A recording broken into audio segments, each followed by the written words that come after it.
people, and welcome to another episode of Random Rambling. Well, this is my second attempt, making this video, and I don't know, it seems like my brain decided not to cooperate. So if I, act weirdly, please forgive me. By the way, I am still collecting comments and questions for the future Q&A videos, so leave a comment down below. Whether you have anything curious or something like that, or you just want to say something, please leave a comment down below. I'm such a persuasive person. I know. And this video will be in Cantonese, so without further ado, I will start talking in English. 係啦，其實下個禮拜就係中秋節啦，但係從你見到我不斷抹個鼻呢一個動作睇落呢，我哋而家都仲係夏天嚟嘅，每日都係差唔多有30度。中秋節但係冇秋天啊！救命！可能我哋要着短袖衫過聖誕節。我真係唔想啊！OK， 今日講啲乜嘢呢？今日就既然我哋係一個關於 language 嘅 channel， 咁又講翻 language 啦。如果唔係，係咯，我又冇咩個人魅力可以將一啲非常之無謂嘅嘢講到非常之有趣生動咁樣，所以我哋都係講翻實際啲嘢啦。呢一樣呢，就係我自己嘅個人經驗嚟嘅，係啦，戴定頭盔先。一啲顯示到你已經對某一種語言非常之熟悉嘅小跡象。咁講緊嘅係外語啦，即係唔係你嘅 native language 啦，因為如果係 native language 嘅話，一定個個都做到嘅，所以係廢話，唔需要咁樣講。即係話，譬如好似我咁樣就可能係英文啊，或者普通話咁樣啦。而對你嚟講呢，就可能係廣東話、中文 etc etc 係啦，你明啦。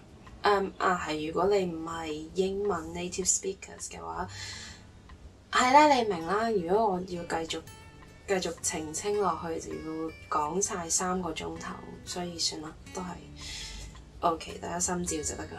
第一樣嘢，我覺得第一樣跡象就係咧，你會開始覺得用嗰一種語言嚟到裝飾自己咧，唔係一件好事嚟嘅。你會覺得唔靚啊，嗰一樣嘢，你覺得點解我要放一樣咁樣嘅嘢喺身上面？即係好似如果你係一個一樣啦 native speaker 英文嘅 native speaker 咁先算啦。你唔會覺得一件 T-shirt 上面印咗 lemon 呢個字會好靚噶嘛？咁你就係會覺得點解我要咗一件衫上面有 lemon 出呢個字咧？又唔係乜嘢 quotes 或者係reference 對白、電影對白啊之類嘅嘢，咁我覺得好無謂。但係如果你唔識得日文，而嗰件衫係 lemon， 但係日文，你可能就會覺得好異國風情，好得意啊！咁所以我就會着咗佢啦。咁除咗着衫之外，另外一個非常之明顯嘅例子就係紋身啦。咁有時譬如你見到明星都會有，例如Nicki Minaj 手臂就有上帝與我同在啦。咁你問好少有講中文嘅人會就咁紋一個中文字上身。當然你話書法啊，即係好似碧咸身上面嗰個生死有命，富貴由天嗰一個係書法作品就唔一樣，但係你睇翻 Nicki Minaj 嗰個就咁中文字嚟嘅啫，佢唔係任何好靚嘅藝術品咁樣啦，即係等於你用原子筆寫咗幾隻字俾佢嘅啫。係啦，講咗啲乜嘢咧？講咗咁耐，就係譬如喺講中文嘅人眼中，Nicki Minaj嗰種紋身唔靚，但係可能對於唔識中文嘅人嚟講，即係佢咧本人啦，佢會覺得好靚，因為其實係因為係一種唔識嘅語言。所以點解你會見到好多，即係譬如如果你有嚟過香港又好，亞洲又好啦，你會見到好多尤其是係嬸嬸啦，或者咩都好，身上面着嘅 T 恤會係一啲好奇怪嘅英文字句嚟嘅。咁調翻轉頭，中文就係最 classic， 一個女孩子身上面着咗一件 T 恤，寫住個雞字。雞喺廣東話係咩意思咧？如果你有睇到我之前有一個 Animal Insult 嗰個片咧，咁 anyway 就係話你知道嗰樣嘢係乜嘢，咁佢唔再神秘，亦都唔再吸引，你就唔會想放上身㗎啦。所以當你開始唔中意用嗰種文字裝飾自己，你就會知道你開始熟悉嗰種語言咯。第二樣嘢咧就係偷聽到人哋嘅對話啦。咁偷聽嘅意思唔係你特登去聽啦，可能只不過係你出街食飯嘅時候，坐喺你隔離嗰一張台嘅兩個人喺度傾緊偈，但係你就可以聽到佢哋嘅對話內容，甚至乎喺度偷偷地咁樣喺度 judge 人哋啦。即譬如人哋覺得男朋友係應該要將雞翼上面嘅肉切開晒俾佢食，而你喺側邊就會覺得 seriously 吓？你係咪公主癌末期先？喺呢個時候就證明你嘅外語造詣已經去到一個非常之唔錯嘅 level 啦。因為你嘅 listening skills 已經容許你喺無意識底下聽得明嗰一種語言之外，你亦都好快咁樣做咗一個 response 啦。係，所以冇錯，得閒多啲偷聽人哋講嘢啦，教壞細路。咁除咗偷聽對話之外，你喺無意識底下唔覺意嗌咗，即係講咗好大聲講咗鬧咗，細細聲吟沉沉講咗，又或者唔覺意講咗粗口，用嗰一種語言做咗呢一啲行為嘅話咧，即係話你個腦已經開始習慣用嗰種語言嚟到運作啦。最明顯嘅係，譬如有時每一種語言都會有自己唔同嘅，即係嗰種係唔經個腦直接做反應嗰一種語言啦。跌咗落去添，即係好似你見到一樣好核突嘅嘢，你本身係英文嘅 native speakers 咧，你第一個反應係妖，但係如果你係講中文講廣東話嘅話咧，你第一個反應係咦，係啦。如果你唔覺意用咗另外一種語言，咁代表係啦，你已經非常之好啦，嗰個 level。我諗你明我講乜嘢㗎嗬？係咯，我信你明嘅。跟住呢兩個跡象咧，就係代表你真係花咗好多時間落去，而且好可能喺嗰個地方住過一排啦。咁你就開始有呢種諗法。第一樣就係你會開始唔記得有啲人係連好基本嘅basic 嘅嘢都唔識嘅，即係好似我咁樣，我當時喺韓國讀書嘅時候，會開始慢慢唔記得，其實唔識得韓文嘅人係唔會識得睇안녕 하세요呢一類非常之簡單嘅字。咁好似我咁樣咧，就係住咗一排之後，你會開始唔記得唔係個個都識得睇韓文字。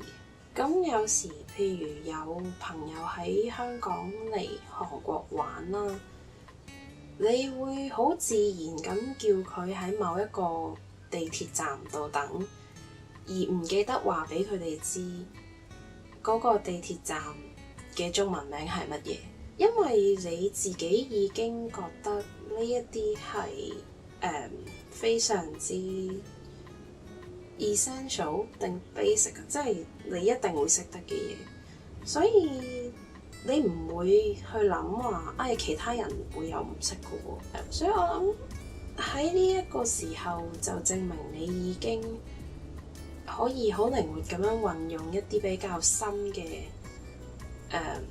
即係嗰種語言嘅詞語啊之類嘅嘢，所以你就唔記得係我要重新學過，即係等於如果你英文唔錯嘅話，你係唔會記得有人係唔識得ABC 字母，跟住你就去假設所有人都識，到有人話俾你知我唔識 ABC， 你就會你點解會唔識㗎？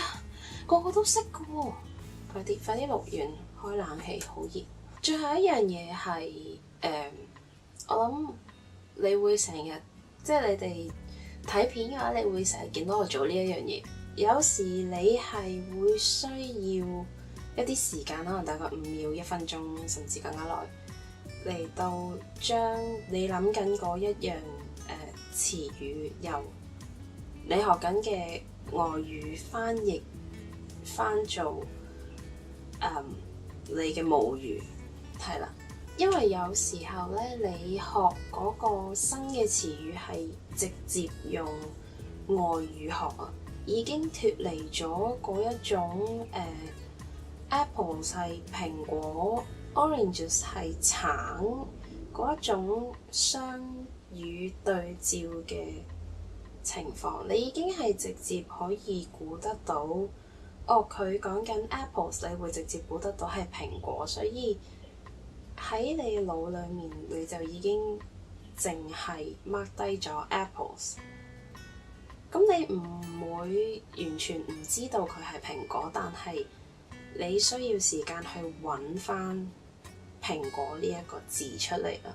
而喺我身上咧，呢一種情況發生得最嚴重就係當我啱啱放假由韓國翻香港啦，或者調翻轉放完假開學由香港翻去韓國嘅時候咧，就係咁啦。翻到香港嘅時候需要啲時間去 tune 翻快啲，即係講廣東話嘅速度。調翻轉頭翻到韓國就係需要一段時間去 tune 翻好個韓文嘅程度，係啦。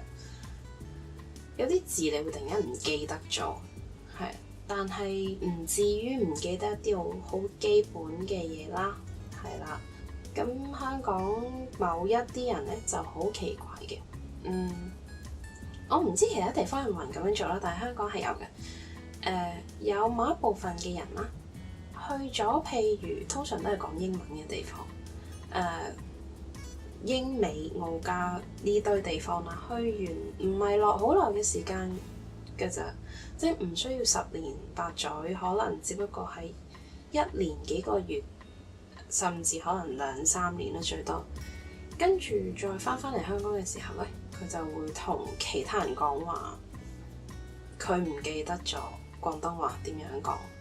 咁其實你問我咁就梗係廢話啦，點可能唔記得咧？但係香港係有呢一種咁扮嘢嘅人，嗰一種人係會覺得我識得英文而唔識中文係一個，即係佢哋好 proud of 呢一種情況，係佢哋覺得我唔係識好多 Chinese 㗎咋，係啊，因為咧我喺 Canada 嗰邊成日都講 English 㗎，所以而家咧你問我有啲 Chinese 我都唔記得㗎啦。係啊，你有冇 tissue 啊？我啱啱咧食完個 lunch 咧，用晒啦，所以係咯嗰種。咁你見到佢想兜巴車落去，係啦，留個言我知你住緊嘅地方，你嘅 hometown，我唔知啊，你住緊地方啦，你而家身處嘅地方有冇呢一類人嘅咧？而你哋一般人睇呢一類人嘅反應又係點嘅咧？留個 comment 話我知啦。咁今日就講住咁多先啦，非常之感謝你留守到依家冇撳走啦。係啦，如果你覺得呢條片都幾有趣嘅話咧，leave 個 like 俾佢啦。leave 個 like 係乜嘢？我自己都係咁講嘅。係啦，如果你想繼續收睇每星期嘅廣東話教學畫畫 upload 完未話先？upload 完啦。同埋呢一個唔知成日亂笠24嘅 vlog 啦，咁就要 subscribe 啦。subscribe 係啦。仲有啲咩？係啦，冇啦。咁我哋下次見啦，拜拜。快啲去睇啦！啱啱upload咗條片啦，快啲去睇。